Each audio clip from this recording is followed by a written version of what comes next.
Hello दोस्तों, आपका फिर से स्वागत है आपके अपने चैनल इश्क की गहराइयों में।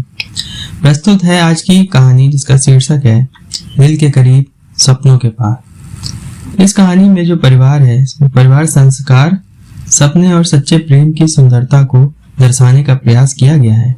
इस कहानी में काव्या और आर्यन की यात्रा को एक मध्यम वर्गीय पृष्ठभूमि में दिखाया गया है, जहाँ वे अपने परिवार के प्यार और अपनी महत्वाकांक्षाओं के बीच संतुलन साधते हैं। दोस्तों, कहानी शुरू होती है एक छोटे से शहर में, जहाँ काव्या अपने माता पिता के साथ रहती है। काव्या के परिवार की आर्थिक स्थिति बहुत अच्छी नहीं है, लेकिन उनके घर में प्यार और अपनापन है। काव्या की पढ़ाई, वह अपनी पढ़ाई में बहुत होशियार और उसने कॉलेज में भी अच्छा प्रदर्शन किया है। वह भविष्य में अपने पैरों पर खड़े होना चाहती है ताकि अपने परिवार को एक अच्छा जीवन दे सके। वहीं दूसरी ओर आर्यन एक बड़े शहर में काम करता है। वह अपने परिवार की जिम्मेदारियों को निभाने के लिए जी जान से मेहनत करता है। वह एक मल्टीनेशनल कंपनी में कार्यरत है, लेकिन शहर की तेज रफ्तार जिंदगी और काम के दबाव में उसकी मासूमियत को कहीं गुम कर दिया है। एक दिन काव्या को एक इंटरव्यू के लिए उसी शहर जाना पड़ा जहां आर्यन काम करता है। वह पहली बार बड़े शहर की चकाचौंध देखकर हैरान थी। उसी चकाचौंध के बीच उसकी मुलाकात होती है आर्यन से।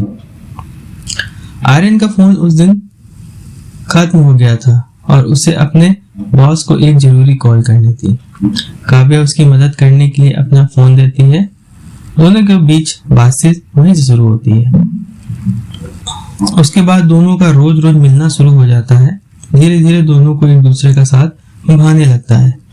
काव्या की सादगी और अपने परिवार के प्रति उसका समर्पण आर्यन को आकर्षित करता है, जबकि आर्यन की ईमानदारी और मेहनत काव्या को प्रेरित करती है।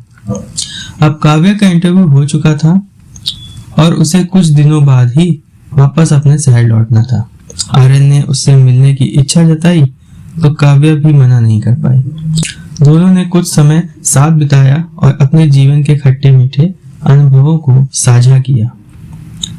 आर्यन ने बताया कि किस तरह वह अपने परिवार के लिए बेहतर जीवन देने के लिए संघर्ष कर रहा है। काव्या उसकी बातों से प्रभावित हुई। उसे लगा कि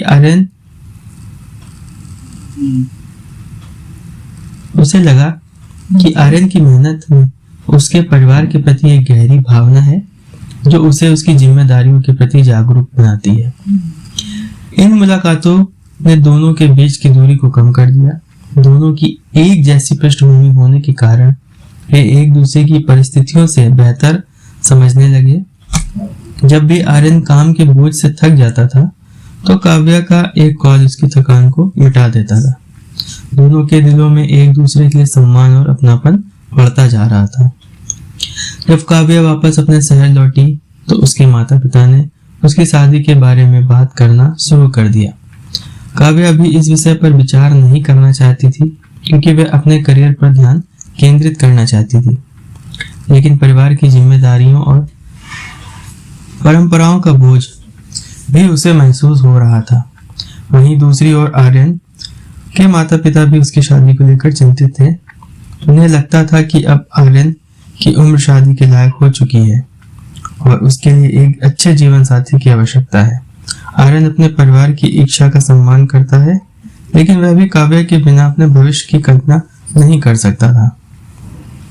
यह परिस्थिति दोनों के लिए कठिन थी, क्योंकि उनके पास अपने परिवार की इच्छाओं और अपने दिल की ख्वाहिशों के बीच संतुलन बनाए रखने की चुनौती थी। दोनों अपने अपने परिवारों से अपने रिश्ते के बारे में खुलकर नहीं बता सकते थे, क्योंकि वे जानते थे कि उनके परिवार में जाति और समाज की मान्यताओं का महत्व बहुत अधिक है। काव्या और आर्यन दोनों ही अपने रिश्ते को निभाने के लिए परिवार की खुशियों का ध्यान रखते हुए अपने सपनों की ओर बढ़ते रहते हैं। काव्या ने ठान लिया कि वह अपने करियर में अच्छा करेगी और अपने परिवार को यह विश्वास दिलाएगी कि वह अपनी जिम्मेदारियों को समझती है। उसने अपनी पढ़ाई में अधिक मेहनत करना शुरू कर दिया ताकि उसे एक अच्छी नौकरी मिल सके और वह अपने परिवार की मदद कर सके। वहीं आर्यन भी अपनी नौकरी में प्रमोशन पाने के लिए कठिन मेहनत करने लगा। उसे पता था कि अगर वह अपने करियर में एक बेहतर स्थिति हासिल कर लेता है तो उसके परिवार के लिए भी उसके निर्णय को स्वीकार करना आसान हो जाएगा।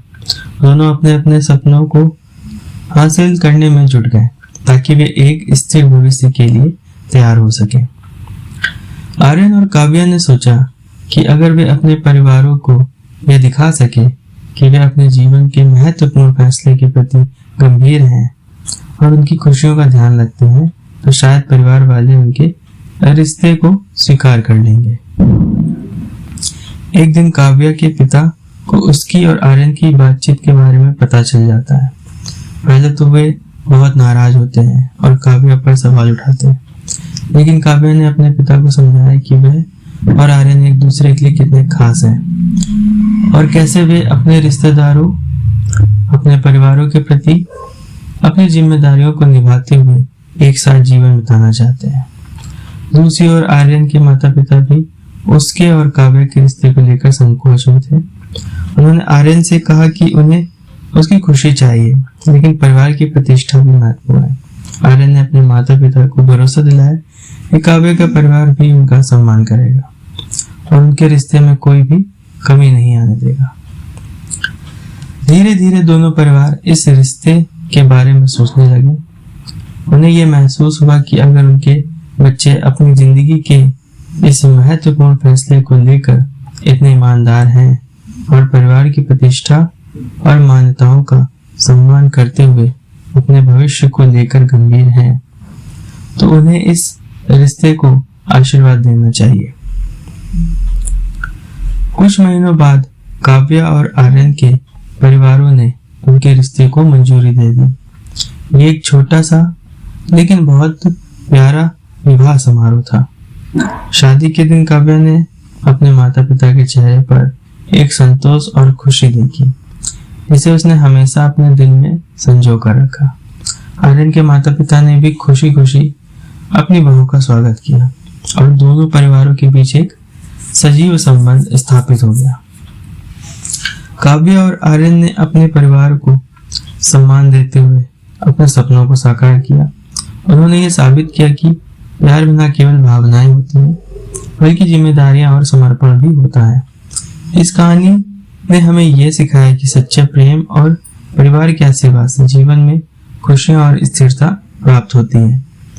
यह कहानी मध्यम वर्गीय परिवारों की पारंपरिक और व्यवहारिक चुनौतियों, सपनों और सच्चे प्रेम की गहराई को उजागर करता है।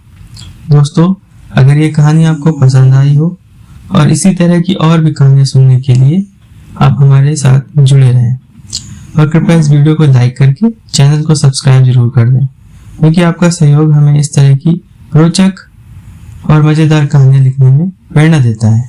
धन्यवाद।